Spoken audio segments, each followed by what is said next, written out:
तो यहाँ पर स्पेसिफिकली बात करते हैं न्यूट्रोफिल्स के बारे में। न्यूट्रोफिल्स के बारे में बात करते हैं। Neutrophils are most abundant and most importantly these are most motile, सबसे ज़्यादा मोटाइल होते हैं। इस वजह से जहाँ पर भी इन्फेक्शन होता है सबसे पहले दौड़ कर पहुँचते हैं ये, ठीक है। और जहाँ पर इन्फेक्शन सबसे पहले दौड़, that's why these are known as cells of या WBCs, leukocytes of acute inflammation. These are also known as cells of acute inflammation, ठीक है, बात खत्म। न्यूट्रोफिल्स के अंदर क्योंकि ग्रेन्यूलोसाइट्स है तो प्राइमरी ग्रेन्यूलोसाइट्स के साथ में, प्राइमरी ग्रेन्यूल्स के साथ में सेकेंडरी ग्रेन्यूल्स, स्पेसिफिक ग्रेन्यूल्स भी पाए जाएंगे इसके अंदर।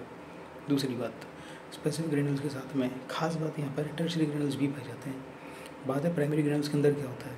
प्राइमरी ग्रेन्यूल्स के अंदर होता है इनके पास माइलोपेरोक्साइडेजेस, एसिड हाइड्रोलाइसिस, ठीक है, एंड डिफेंसेंस नाम के प्रोटीन्स होते हैं। एसिड हाइड्रोलाइसिस आर एसिड्स, ठीक है, जो डिजोल्व करने में आते हैं। माइलोपेरोक्साइडेजेस ऐसे एंजाइम्स होते हैं जो कि दे helps in formation of HOCl, chlorous acid बनाने में हेल्प करते हैं, ठीक है। ये हो गया प्राइमरी ग्रेन्यूल्स। सेकेंडरी ग्रेन्यूल्स में क्या क्या होता है बताओ मेरे को। सेकेंडरी ग्रेन्यूल्स में होते हैं आपके लाइजोजाइम्स, लैक्टोफेरेंस, लाइजोजाइम्स और एंजाइम्स, ठीक है। लैक्टोफेरेंस, आपसे कोई पूछ ले बताओ लाइजोजाइम्स कौन से में होता है, प्राइमरी में, सेकेंडरी में? हम सेकेंडरी की बात कर रहे हैं। सेकेंडरी में कौन होता है? लाइजोजाइम्स। और कौन होता है? लैक्टोफेरेंस, LL। और कौन होता है? Alkaline phosphatase. इंपॉर्टेंट, तीन तो इंपॉर्टेंट हैं, लाइजोजाइम्स, लैक्टोफेरेंस और एल्कलाइन फॉस्फेटेज। इसके अलावा कुछ और बैक्टीरियोस्टैटिक एंजाइम्स होते हैं, उनकी बात करेंगे। लैक्टोफेरेंस का काम सुनना एक बार कि लैक्टोफेरेंस का काम क्या होता है। दे helps in extraction of iron from the iron dependent bacteria या पैथोजन।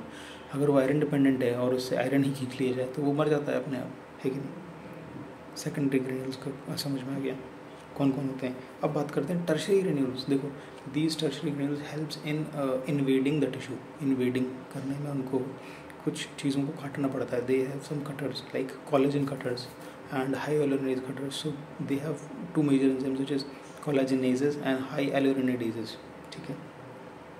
तो हमने बात कर ली प्राइमरी, सेकेंडरी, टर्शियरी ग्रेन्यूल्स की। अब बात करते हैं कि जैसे ही न्यूट्रोफिल खाने दौड़ता है किसी पैथोजन को, तो वो क्या करता है बेसिकली, उसके साथ में उसके मेम्ब्रेन पर कुछ मेम्ब्रेन ऑक्सीडेजेस प्रेजेंट होते हैं। और ये तीन ग्रेन्यूल्स तो हैं ही। तो ये तीनों ग्रेन्यूल्स क्या है, मॉलिक्यूलर ऑक्सीजन को कन्वर्ट कर देते हैं तीन चार चीज़ों में। इधर they convert into super oxide और हाइड्रोजन पर ऑक्साइड और हाइड्रोक्साइड और माइलोपर ऑक्सीडेज, जो किस में कन्वर्ट कर देते हैं, क्लोरस एसिड में, पर क्लोरस एसिड में। तो and these are very acidic in nature, they dissolve all the kind of pathogens, ठीक है, ओके। अब हम बात करते हैं कि कहीं पर भी इन्फेक्शन होता है तो ब्लड में तैर रहे न्यूट्रोफिल्स को पता कैसे चलता है कि इन्फेक्शन हुआ है, और वो वहाँ से कैसे दौड़ करके टिश्यू के अंदर जाते हैं, वो पूरी प्रोसेस क्या है, ठीक है। कहीं पर भी इन्फेक्शन हुआ टिश्यू के अंदर तो कोई पैथोजन आता है तो वो आसपास की सेल्स को डैमेज करता है, तो वहाँ से कुछ केमिकल्स रिलीज होते हैं। These are known as chemical mediators of inflammation because they starts the process of inflammation. Inflammation एक प्रोसेस होती है जिसमें कि पैथोजन को मारने की पूरी प्रक्रिया, एक पूरा माहौल बनाया जाता है, ठीक है। तो पैथोजन आया, उसने कुछ सेल्स को डैमेज करा, वहाँ पर कुछ केमिकल्स रिलीज हुए which are known as chemical mediators of inflammation. और इन केमिकल्स धीरे धीरे डिफ्यूज़ होकर के ब्लड वेसल्स तक पहुँच जाते हैं। एंड ब्लड वेसल्स की जो एंडोथेलियल सेल्स हैं, इनके ऊपर रिसेप्टर्स होते हैं इन केमिकल्स के लिए। एंडोथेलियल सेल्स हैं, इनके ऊपर रिसेप्टर्स होते हैं। तो एंडोथेलियल सेल्स जैसे ही इनको रिसीव करते हैं, फिर वो इन्फ्लेमेशन का प्रोसेस धीरे धीरे शुरू हो जाता है। जैसे ही केमिकल एंडोथेलियल सेल्स हैं, कोई भी केमिकल मीडिएटर उनके रिसेप्टर पर अटैच हुआ तो they squeeze and there is a gap between the endothelial cells, so the vessels become more permeable ज़्यादा हो जाता है। Then the plasma filters out and in the form of exudate, ठीक है। And there happens what, swelling. तो tissue में swelling हो जाती है क्योंकि प्लाज्मा छन के आ रहा है कि।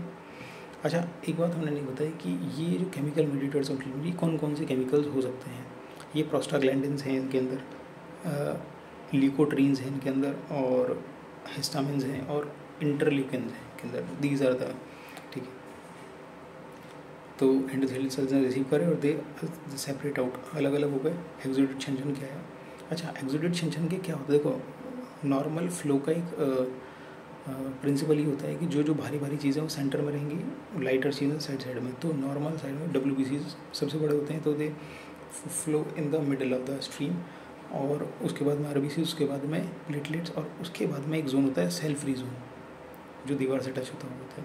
लेकिन इस केस में जहाँ पर इन्फ्लेमेशन हुआ है, जहाँ पर इन्फेक्शन हुआ है, वहाँ पर क्योंकि एक्सुडेट छन के बाहर आ गया तो ब्लड विस्कस हो गया।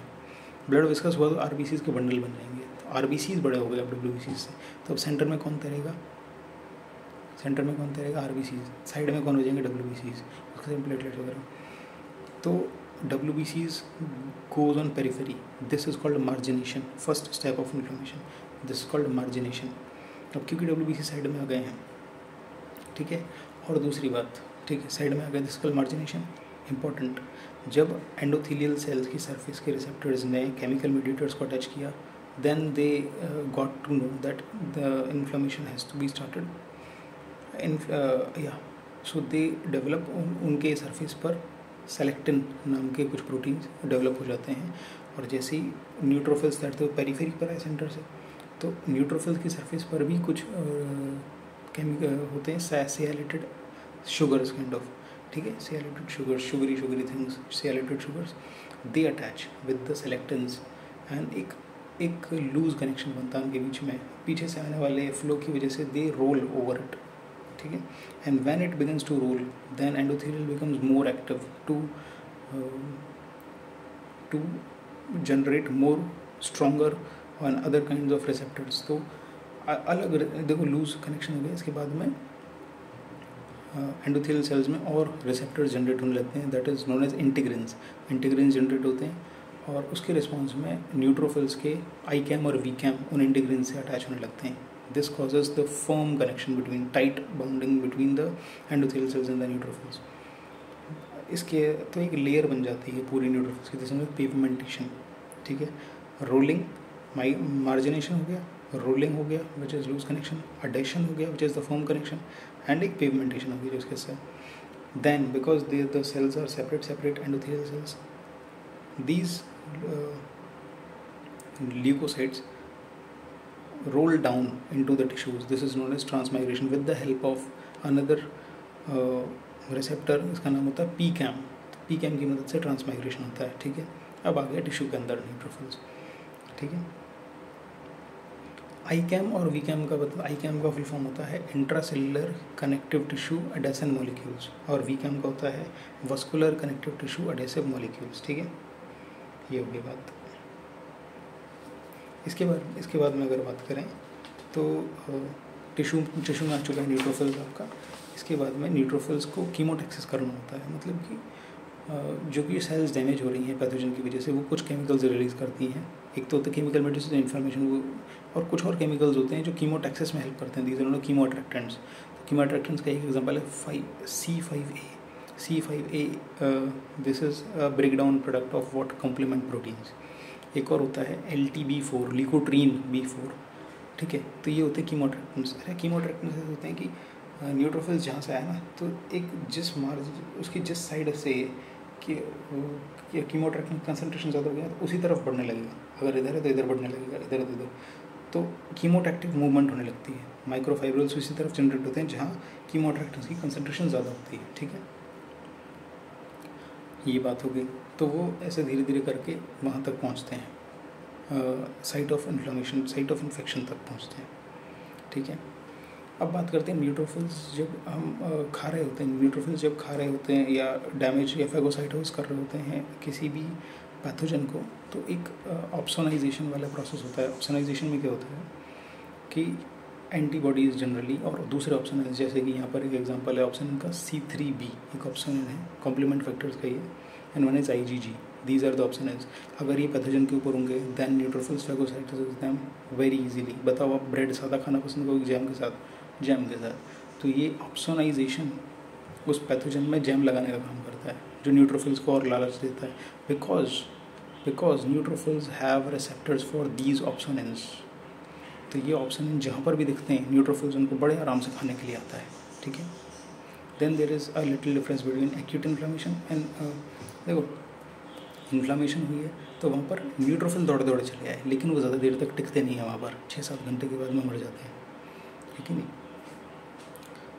तो अगर इन्फ्लामेशन बहुत दिनों तक टिका तो ज़्यादा देर तक न्यूट्रोफिल्स नहीं टिक पाएंगे, तो वो अपने बड़े भाइयों को बुला लाते हैं, मैक्रोफेजेस, उनको बुला लाते हैं। Macrophages are the monocytes which go into tissues. Next, chronic inflammation की अगर बात करें तो अगर इन्फेक्शन बहुत लंबा चल गया देन लिम्फोसाइट्स को भी आना पड़ता है वहाँ पर, ठीक है। तो this was the all about neutrophil things.